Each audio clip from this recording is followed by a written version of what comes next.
Corría el año de 1562, cuando una monja castellana recibe el carisma para fundar una orden de monjas contemplativas.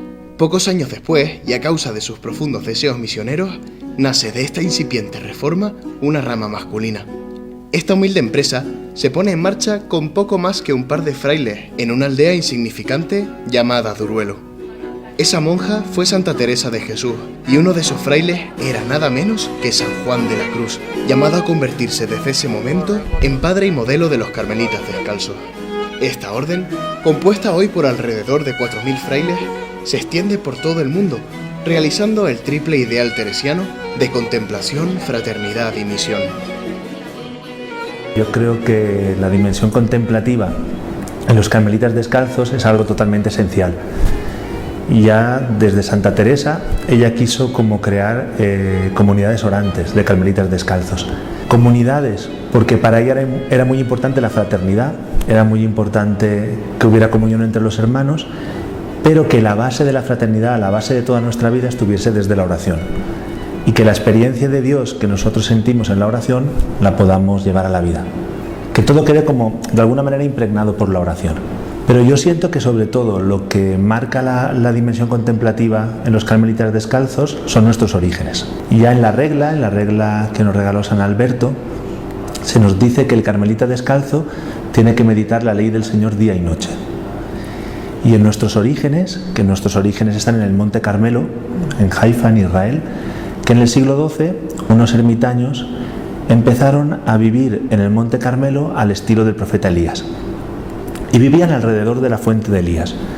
Pero yo siento que sobre todo vivían alrededor de una fuente mayor, que era la Virgen María, ¿no? Pues María se convierte para nosotros en modelo de vida contemplativa.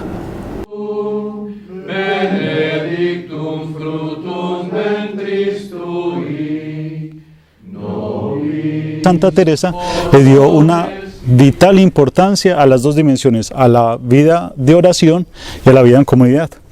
Y es como el símbolo de la cruz, la vida en el sentido vertical, esa oración que nos une con Dios y que tiene sentido en el sentido horizontal, se expresa en la comunión con los hermanos. Por eso en la vida del carmelita descalzo el horario tiene ese equilibrio sano entre la oración y la vida en común.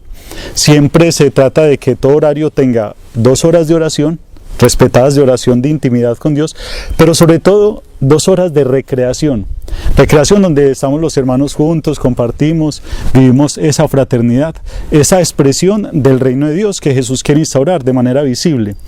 Y el carmelita descalzo es algo curioso porque él abraza a todo el mundo y tiene un sentido de comunión universal, pero de manera concreta con su prójimo, con el próximo, con el que está al lado.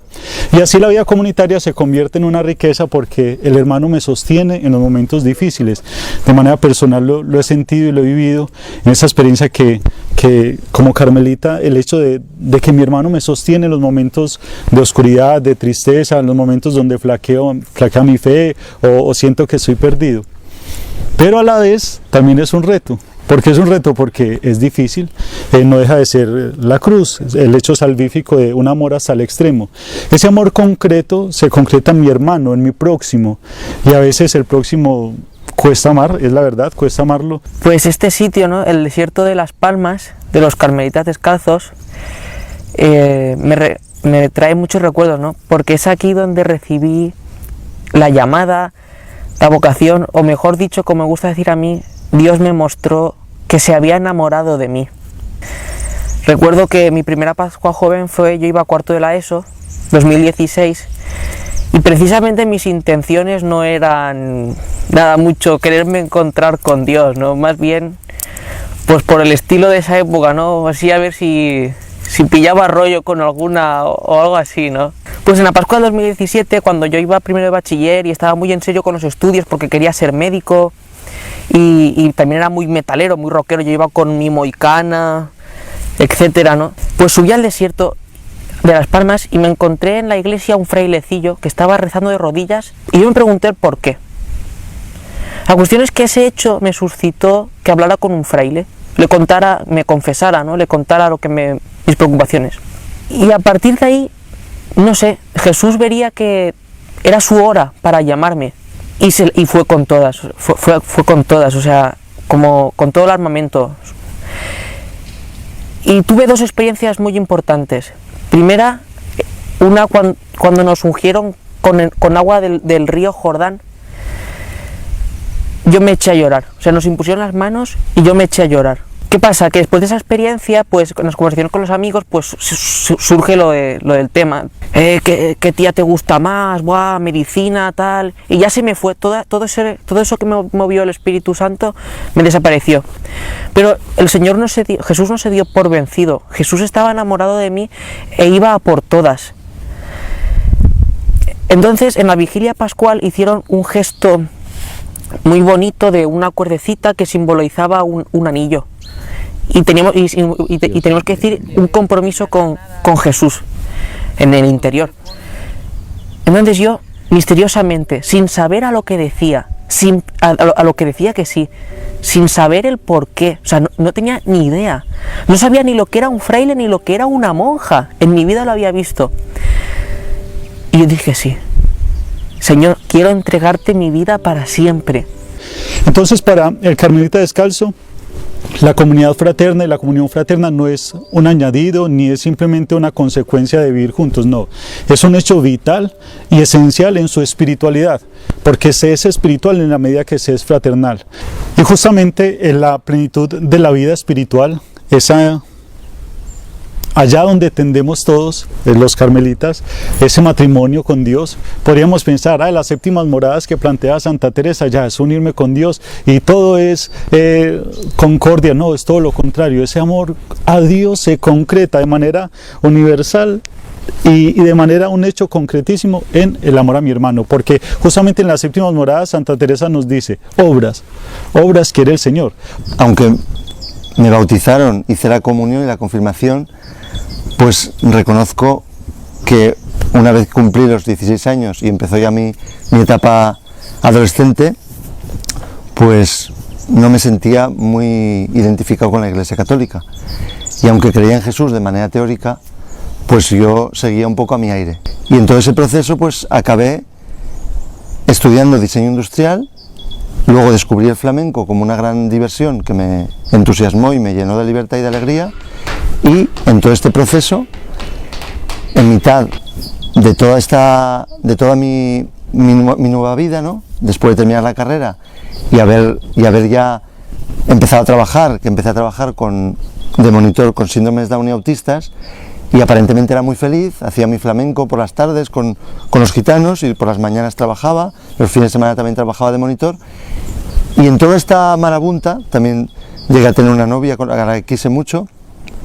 Y en toda esta experiencia vital, sin yo esperármelo, tuve la posibilidad de irme con unos benedictinos a un monasterio y allí me confesé con uno de los monjes y mi vida empezó de nuevo. Después de un tiempo de vida sacramental, de conocer un poco la vida de la Iglesia, de vivir cerca de la Virgen María, de tener todas estas experiencias, llegó un momento en el que el mejor amigo de mi padre, en una confesión, curiosamente con un carmelita, también le llegó la llamada y se hizo carmelita descalzo.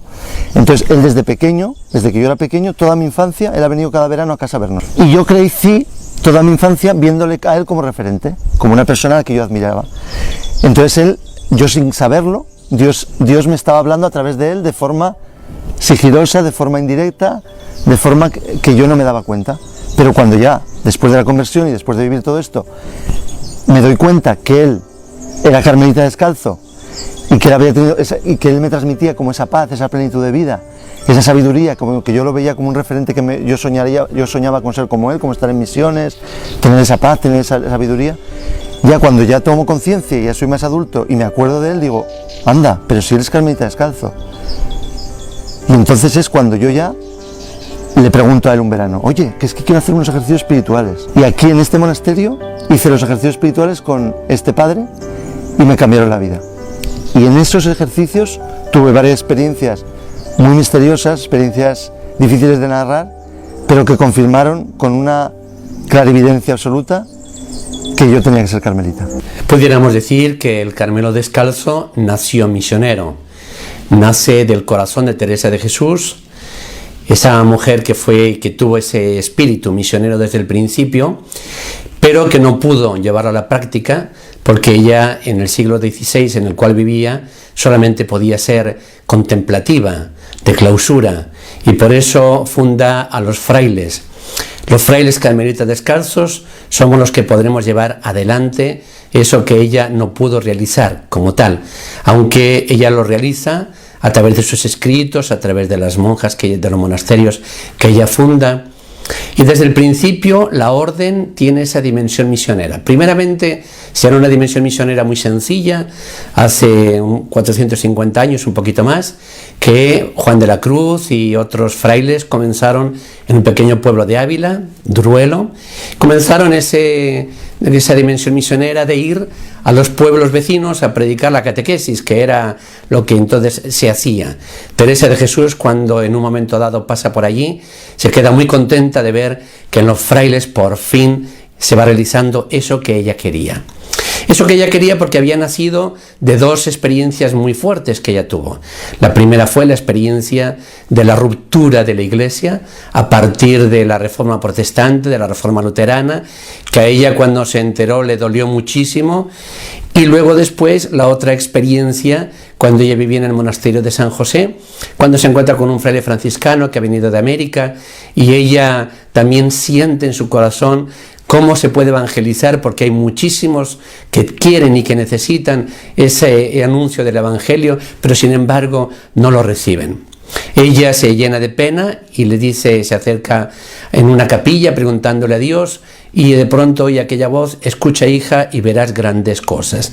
Primero será con la reforma de los frailes, con el inicio de la nueva fundación de frailes carmelitas, y luego después con esa dimensión misionera, que no va a ser solo dimensión misionera, digamos, de aquellos lugares cercanos a los cuales uno está o en los cuales uno vive, sino también eso que llamamos hoy en día dimensión misionera adyentes, de irse a otros lugares donde no se conoce el Evangelio, donde no se conoce a Jesús. Y ya en vida de Santa Teresa hubo varias expediciones que fueron sobre todo al África. Ella, cuando se enteró de estas misiones que iban para el África, se llenó de alegría porque, como digo, aunque era el final de su vida, ella estaba muy contenta de saber que ya por fin se iba, como digo, ya no solo a los que estaban cerca, sino también a aquellos que están más lejos. Después también se irá a América. Con el paso del tiempo y de los años, la orden seguirá esta estela, seguirá haciendo fundaciones prácticamente en todos los continentes. Venga, tenemos que cantar una canción vocacional. Nacho, tú has venido a la orilla. ¿Podemos parar? Me estoy mareando.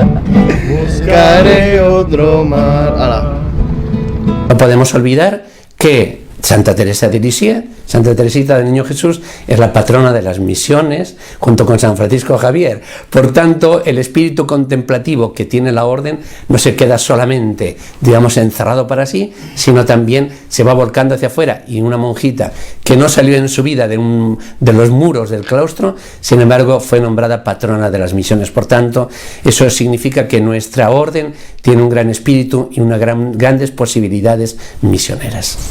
Y ahora, después de 6 años en la orden, que ya soy estudiante profeso simple, he descubierto que no solo Dios me ha regalado una vida nueva y un horizonte nuevo que jamás hubiera imaginado y que me hace cada día más feliz, a pesar de que hay momentos muy difíciles de humanamente complejos y donde uno ve sus límites y donde uno pues tampoco a veces no es fácil. Pero dentro de todos estos 6 años, como de esa mezcla de plenitud y al mismo tiempo de crecimiento en los momentos de dificultad, puedo decir que lo que más me está enseñando de todo, aparte de que Dios te habla en la palabra, de que los sacramentos son anticipo de la vida eterna, de que la doctrina de San Juan de la Cruz y Santa Teresa son sabiduría celestial para hacer crecer el alma y para unirte a Dios. Aparte de que todo eso es evidente, lo que más me está enseñando a crecer como persona es la vida comunitaria, la vida fraterna, que era el sueño de Santa Teresa, que fueran todas amigas unas de otras, que todas se han de ayudar, todas se han de querer y todas se han de amar.